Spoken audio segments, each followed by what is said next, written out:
कुमार जी, हरियाणा से। श्री हरिवंश महाराज। श्री हरिवंश महाराज जी, गुरुदेव भगवान, आपके बल से हमेशा ये कोशिश रहती है कि श्री जी पर संपूर्ण समर्पण रहे, परंतु कभी अकर्मण्यता आ जाती है तो कभी प्रयास अधिक हो जाता है, तो लगता है कि शायद समर्पण में ही कमी है। तो इस स्थिति में बैलेंस नहीं, कैसे बनाएं? इससे कोई फर्क नहीं पड़ता।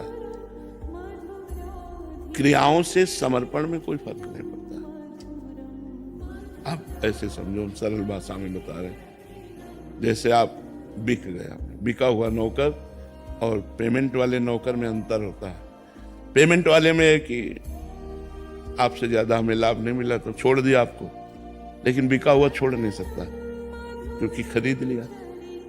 तो हमें गुरुदेव ने, हमें प्रभु ने अपनी कृपा से खरीद लिया।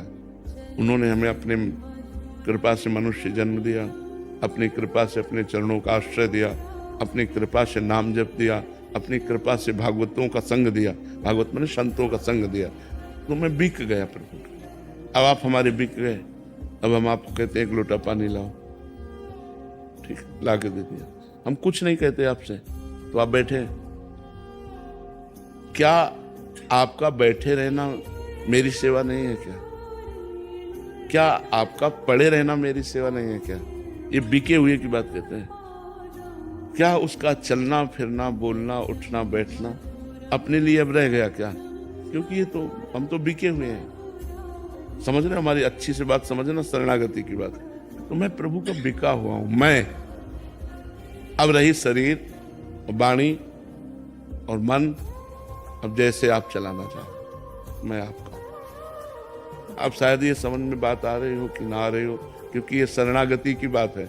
जो मैं है वो तो मैं आपका हूं, लेकिन मेरा मन, मेरा तन, मेरी वाणी ये आप में समर्पित हो जाए, आपके अनुकूल चले, ये आप कृपा कीजिए। तो कभी तो थोड़ा भजन होता है, कभी बहुत भजन होता है, कभी भजन में मन लगता है, कभी विषयों में मन लगता है।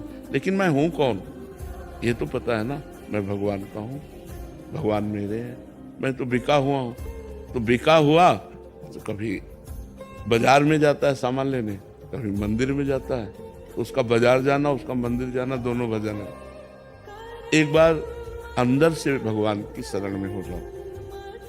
प्रभु, मैं इन क्रियाओं से आपकी शरण में नहीं हूं। कभी क्रियाएं हमारी तो सांसारिक होती हैं, कभी क्रियाएं भागवतिक होती हैं, लेकिन मैं प्रभु का हूं ये बात पक्की है। क्रियाएं कभी शुभ हो जाती है, कभी अशुभ हो जाती है, लेकिन मैं प्रभु का हूं। इन क्रियाओं के शुभ अशुभ से मैं प्रभु का हूं, इसमें कोई अंतर नहीं पड़ेगा। अगर क्रियाओं के बल से प्रभु के होना चाहते हो तो बड़ा कठिन है, क्योंकि सतत गुणों के प्रवाह से क्रियाएं बदलती रहती है। कभी रजोगुण आया तो भोग इच्छा हो गई, तमोगुण आया तो क्रोध आदि की इच्छा हो गई, सतोगुण आया तो दया, करुणा, भजन, ये सब बातें हो गई। तो ये तो माया के गुणों से क्रियाएं बदलती रहेंगी, तो हम बदलते रहेंगे क्या? नहीं, क्रियाएं बदल सकती, लेकिन हम नहीं बदल सकते।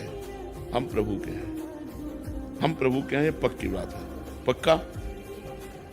पहले स्वीकार करो ये बात, मैं प्रभु का हूं, ये बात पक्की है। हाँ, अब हम क्रियाओं की तरफ दृष्टि डालते हैं कि जितना घसीट पाते हैं उनको प्रभु में बनाते हैं, और जो नहीं बन पाती है तो हमें ज्यादा परेशान नहीं होना है। हमें प्रभु की तरफ देखना है कि प्रभु आपके बल से ही ऐसा हो सकता है कि मेरा शरीर, मेरी वाणी, मेरा मन, मेरी चेष्टाएं सब आपके अनुकूल हों। इसलिए आप कृपा कीजिए, आप बल दीजिए।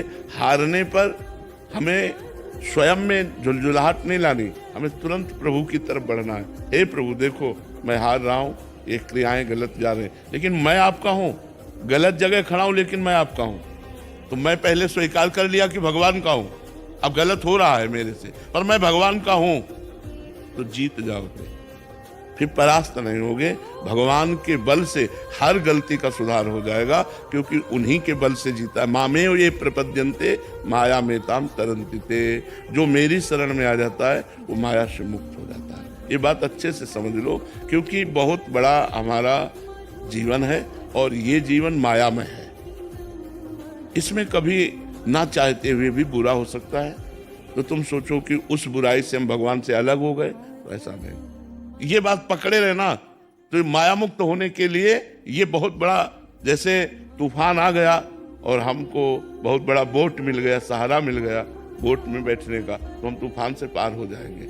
ऐसे ही हमारे लिए भगवद आश्रय, इसे भगवद आश्रय कहते हैं। मैं भगवान का हूँ, मेरे से गलती हो गई, पाप हो गया, मैं भगवान का हूँ, सदाचार या दुराचार से इस पर कोई फर्क नहीं पड़ता। मैं भगवान का हूँ क्योंकि मैं भगवान का था और भगवान का हूँ और भगवान का रहूंगा। और ये आचरण शुभ और अशुभ है, इनके बनने बिगड़ने से मैं पे कोई फर्क नहीं पड़ता। तो ये बात जब हम स्वीकार कर लेते तो हमें उत्साह आता है, बल आता है कि मैं प्रभु का हूँ और इनका ये जो आचरण है इनको सुधारना है। प्रभु के बल से, प्रभु के नाम के बल से, प्रभु के कृपा बल से इनको हमें सुधारना है। तो पूरा जीवन हम सुधारने में ही लगाए, पर मैं भगवान का हूँ इस पर कोई फर्क, तो इससे भगवत प्राप्ति होती है। मैं भगवान का हूँ, दृढ़ आश्रय अंदर से। तो जो ये सोचता है मैं भगवान का हूँ वो गलत करना नहीं चाहता, पर दुर्वासनाएं कई जन्मों की होती हैं, वो विवश करके उससे करा देती है। तो वो बार बार पश्चाताप करता है, रोता है, भगवान से प्रार्थना करता है। पर उस समय भी ये होना चाहिए कि मैं प्रभु हूँ आपका ही, ये गलती मुझे घसीट कर गलत मार्ग में ले जा रही, पर मैं आपका हूँ नाथ, आपकी ही दया से मैं इससे उबर पाऊंगा, आप मुझे बचा लीजिए। जैसे काम वृत्ति ने घसीटा, एक मानो दुष्ट आपको घसीट करके पीट रहा है, अब आप क्या करोगे? एक दुष्ट है और वो घसीट कर आपको पीट रहा है, तो आप क्या करोगे? केवल पुकार ही तो सकते हो।